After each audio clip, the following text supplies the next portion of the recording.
ये कहानी है अपने पैर पे कुल्हाड़ी मार बैठने वाले वेस्टइंडीज के उस गेंदबाज की जो अपनी एक गलती से खुद का कैरियर तबाह और बर्बाद कर गया। और उसे निस्ते नबूद करने वाला खिलाड़ी कोई और नहीं बल्कि टीम इंडिया के किंग विराट कोहली थे। वैसे तो विराट कोहली से पंगा लेने से दुनिया का हर खिलाड़ी डरता है, लेकिन उस दिन केसरिक विलियम के किस्मत में शायद तबाही लिखी थी। इसीलिए विराट को आउट करने के बाद भरे मैदान में केसरिक विलियम विराट की रसीद काटने का सेलिब्रेशन करते हुए किंग का ऐसा अपमान करता है जो विराट के लिए सहन करना मुश्किल था। इस अपमान का बोझ अपने दिल में लिए विराट 2 साल तक खामोश रहे, लेकिन विराट के लिए अंततः ये इंतजार की घड़ी समाप्त होती है और एक दिन कोहली का रसीद काटने वाला वेस्टइंडीज का ये गेंदबाज फिर से कोहली के सामने आता है। दोस्तों, केसरिक विलियम से अपने अपमान का बदला डंके की चोट पर लेने वाली विराट कोहली की इस आग उगलती बल्लेबाजी का पूरा नजारा मैं आपको दिखाने जा रहा हूँ। वीडियो काफी धमाकेदार होने वाला है, इसलिए प्लीज इस वीडियो पे एक लाइक जरूर दीजिएगा। भारत और वेस्टइंडीज के बीच T20 का ये पहला मुकाबला राजीव गांधी इंटरनेशनल स्टेडियम हैदराबाद के मैदान पर शुरू होता है, जहां भारत ने टॉस जीतकर वेस्टइंडीज को पहले बल्लेबाजी करने का निमंत्रण दिया। लेंडी सीमंस के साथ एविन लुइस की जोड़ी वेस्टइंडीज की पारी की शुरुआत करती है, जहां लुइस ने ताबड़तोड़ प्रहार करते हुए पहले ओवर में ही पहले तो एक चौका जड़ा और उसकी अगली गेंद पर लुइस ने एक छक्का जड़ते हुए मानो ये संदेश दे दिया था कि निश्चित रूप से बोर्ड पर एक बड़ा स्कोर लगने वाला है। हालांकि दूसरे ओवर में दीपक चहर ने सनसनी मचाते हुए लेंडी सीमंस को आउट कर महज 13 के स्कोर पर ही वेस्टइंडीज को पहला झटका भी दे दिया। लेंडी सीमंस के जाने के बाद बल्लेबाजी के लिए आता है ब्रेंडन किंग, जिसने दीपक चहर पे काउंटर अटैक किया और गेंद को बाउंड्री से बाहर भेज 4 रनों से अपना खाता खोला। दूसरी छोर पे एविन लुइस, जिसने मानो हर गेंद पर बल्ला चलाने की कसम खा लिया हो, उसने विस्फोटक बल्लेबाजी करते हुए एक और छक्का जड़ डाला था। यहाँ से लुइस और ब्रेंडन किंग ने मिलकर भारतीय गेंदबाजों पर जमकर प्रहार करना शुरू कर दिया। 6. Briefly, the man at square leg was interested. This is turning out to be another big over. 18 already. The West Indies have moved on to 45. We're still just in the 4th over. Which has been dug in short. Enough time for Brandon King to just wait on it. Yeah, another short delivery from an Indian bowler. Oh dear. Well, that was typically West Indian, and that's why, if you're wondering why the bowlers have gone short, just wary of the power that these guys have. What a shot that. Lewis और Brandon King ने मिलकर पहले 5 over में ही लगभग 60 run scoreboard पर लगा दिए थे। भारतीय टीम को इस मैच में बने रहने के लिए किसी भी हाल में इस जोड़ी को तोड़ना बेहद जरूरी हो गया था और अंततः ये काम किया वाशिंगटन सुंदर ने, जिन्होंने एविन लुइस को LBW आउट कर उसे पवेलियन की राह पकड़ा दिया। लुइस का विकेट टीम इंडिया के लिए राहत की सांस थी। तब ऐसा लगा कि शायद वेस्टइंडीज की रन गति पे अब थोड़ा विराम लगेगा, लेकिन अगली गेंद पर ही ब्रैंडन किंग ने अटैकिंग मोड को बरकरार रखते हुए एक और चौका लगा दिया। Last minute adjustment. Well done. I know that's going to be 4 runs, but he did well to attack the ball, try and take a catch. दूसरी छोर से हिटमायर की बल्लेबाजी देख भी ऐसा लग रहा था जैसे वो ड्रेसिंग रूम से ही सेट होकर आया हो।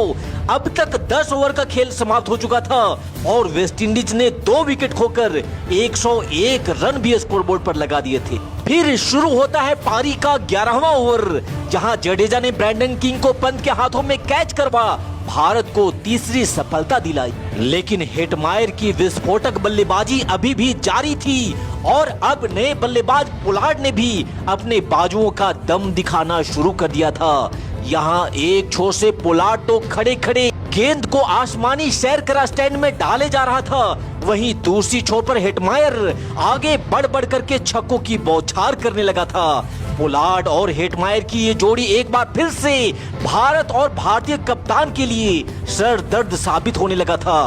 पोलार्ड और हेटमायर की ये जोड़ी खासकर भारत के स्पिन गेंदबाजी को टारगेट कर रही थी, यहाँ जडेजा हो या चतुर चहल, किसी भी भारतीय गेंदबाज की चतुराई कोई काम नहीं आ रही थी। और फिर देखते ही देखते सिमरन हेटमायर ने मात्र 35 गेंदों पे अपना अर्धशतक भी पूरा कर लिया था। हालांकि दीपक चहर की गेंद पर हेटमायर को आउट करने का मौका जरूर बना था, पर वाशिंगटन के हाथों से कैच ड्रॉप हो जाता है और उसे एक बड़ा जीवन दान मिल जाता है। हालांकि रोहित ने बेहतरीन बैकअप दिखाते हुए चौका तो जरूर रोक लिया था, लेकिन अगली गेंद पर पोलार्ड एक और बड़ा शॉट खेलता है, जिस पे इस बार सूर्य कुमार यादव ने शानदार एफर्ट दिखाते हुए गेंद को मैक्सिमम जाने से रोक दिया। यहाँ से आगे भारत की कमजोर फील्डिंग का नजारा एक बार फिर से दिखता है। पोलार्ड का कैच इस बार सीधे रोहित के हाथों में गया था, लेकिन कैच छूटी और साथ में मुक्त के 6 रन भी वेस्टइंडीज के खाते में आ चुके थे। इस जीवन दान के जले पे नमक छिड़कते हुए पोलार्ड ने एक और बड़ा फायर किया और एक बड़ा सा छक्का अपने खाते में दर्ज कर लिया। हालांकि अंततः चहल ने हेटमायर को आउट जरूर किया, पर अब तक काफी देर हो चुकी थी, क्योंकि हेटमायर ने 41 गेंदों पर 56 रन बनाकर वेस्टइंडीज को एक मजबूत स्थिति में खड़ा कर दिया था। लेकिन हेटमायर को आउट करने के बाद चहल ने पोलार्ड को भी नहीं बख्शा और उसके डंडे उखाड़ डाले। लेकिन यहाँ से आगे वेस्टइंडीज का मोर्चा संभाला जैसन होल्डर ने, जिसने आते ही दीपक चहर की गेंद पर एक बड़ा छक्का लगाया। जैसन होल्डर ने अपनी टीम को बेहतरीन फिनिश दिलाते हुए मात्र 9 गेंदों पर ही 24 रन कूद डाले, जिसके बदौलत वेस्टइंडीज ने निर्धारित 20 ओवर में 208 रनों का एक भारी भरकम टारगेट भारत के सामने रख दिया था। अब वक्त था टीम इंडिया की जवाबी कार्रवाई का, जिसके लिए केएल राहुल के साथ रोहित शर्मा भारतीय पारी की आगाज करते हैं। जहां पहले ओवर में भारतीय टीम के खाते में महज 4 रन ही आ पाता है, लेकिन दूसरे ओवर की पहली गेंद पर केएल राहुल ने बेहतरीन स्क्वायर कट लगा गेंद को सीमा रेखा के पार का रास्ता दिखाया और उसकी अगली गेंद पर लेग साइड पे एक और चौका लगा। राहुल ने अपने इरादे को पूरी तरह से साफ कर दिया था। यहाँ जैसन होल्डर के इस ओवर में राहुल ने 3 चौके जड़कर होल्डर के माथे पे पसीना छुड़ाना भी शुरू कर दिया था। दूसरी छोर पर रोहित शर्मा के खाते में भी एक चौका जरूर आता है। हालांकि रोहित के लिए शॉट में आत्मविश्वास कम और किस्मत का साथ ज्यादा था। 3 ओवर की समाप्ति के बाद भारत ने बगैर कोई विकेट खोए 28 रन बना लिए थे, लेकिन चौथे ओवर में रोहित शर्मा एक बड़ा शॉट खेलने के प्रयास में गेंद को हवा में मार बैठते हैं और सिमरन हेटमायर ने आसान कैच लेकर रोहित शर्मा के रूप में भारत को पहला झटका दे डाला। रोहित शर्मा ने बनाए थे 10 बॉल में 8 रन और 30 पे भारत ने खो दिया था अपना पहला विकेट। रोहित का जल्दी आउट होना टीम इंडिया के लिए एक बड़ा झटका था, लेकिन केएल राहुल ने अगले ही पल एक खूबसूरत छक्का जड़ा और मानो भारतीय फैन से कह दिया हो कि टेंशन ना लो, हम इस रन चेज के लिए पूरी तरह से तैयार हैं। Didn't quite get hold of it, but doesn't matter as long as it goes over the boundary. Something I want to see is right. That's big enough. India might have come late into the 6th game, but they're catching up. 1,000 runs in T20 cricket for KL Rahul. He's enjoyed himself against the West Indies. Got 100 in Florida. The angle coming into him for the sweep shot. दूसरी छोर पर राहुल का साथ दे रहे थे king Virat Kohli, जिन्होंने बिना कोई वक्त गवाए डाउन द ग्राउंड बुलेट की रफ्तार से गेंद को सीमा रेखा पार भेज डाला और अगली गेंद पे बॉलर की गति का इस्तेमाल करते हुए गेंद को सिर्फ सहलाया और दूसरा चौका विराट ने अपने खाते में दर्ज कर लिया। इसी बीच वक्त होता है उस गेंदबाज की एंट्री का, जिसके अपमान के बदले की आग में कोहली पिछले 2 सालों से जल रहे थे।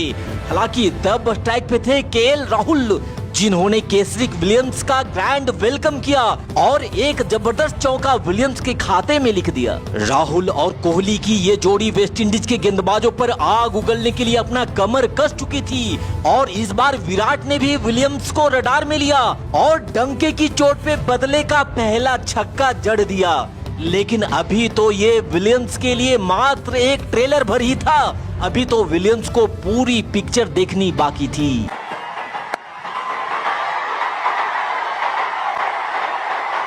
4 followers to 6, a real gift. This time from for Kohli, he's asking about the height of it. He wants to win. again. Time. यहाँ इस सिंगल के साथ केएल राहुल ने 37 गेंदों पर अपना अर्धशतक पूरा किया और अर्धशतक पूरा करने के बाद राहुल एक बार फिर से वापस से वेस्टइंडीज गेंदबाजों की खातिरदारी में लग जाते हैं। कोहली और राहुल की धमाकेदार बैटिंग से ये मैच भारत की झोली में दिख रहा था। 13 ओवर की समाप्ति के बाद भारतीय टीम के खाते में 130 रन आ चुके थे, लेकिन तभी 14वें ओवर में केएल राहुल 40 बॉल में 62 रन बना करके आउट हो जाते हैं और तब विराट कोहली का साथ देने ऋषभ पंत मैदान पर बल्लेबाजी के लिए आते हैं और पंत ने भी आते ही एक जोरदार धमाका किया और गेंद को 6 रनों के लिए स्टैंड में डिलीवर्ड कर दिया। पर अभी भी यहाँ से आगे भारत को जीत के लिए आखिरी 6 ओवर में लगभग 70 रनों की जरूरत थी, लेकिन कहते हैं ना कि मन बना लो तो दिल्ली भी दूर नहीं लगती और सामने बल्लेबाजी कर रहा लड़का तो दिल्ली का ही था, इसीलिए गेंद को हैदराबाद से उड़ा करके दिल्ली में लैंड करा दिया और इस उड़न तस्तरी छक्के के साथ ही विराट कोहली ने मात्र 25 गेंदों पर ही अपना अर्धशतक भी पूरा कर लिया था। अब तो विराट कोहली को रोक पाना वेस्टइंडीज के गेंदबाजों के लिए मुश्किल ही नहीं बल्कि नामुमकिन साबित होने लगा था, क्योंकि टीम इंडिया का किंग अब तूफानी रूप धारण कर चुका था। खासकर रसीद काटने वाले विलियम्स का तो कोहली ऐसे रडार में ले रहे थे कि अब उसे ये एहसास होने लगा था कि बाप से पंगा पड़ने वाला है यहाँ महंगा। लेकिन जिसका इंतजार कोहली पिछले 2 सालों से कर रहे थे उसे इतनी जल्दी कैसे बकस सकते थे।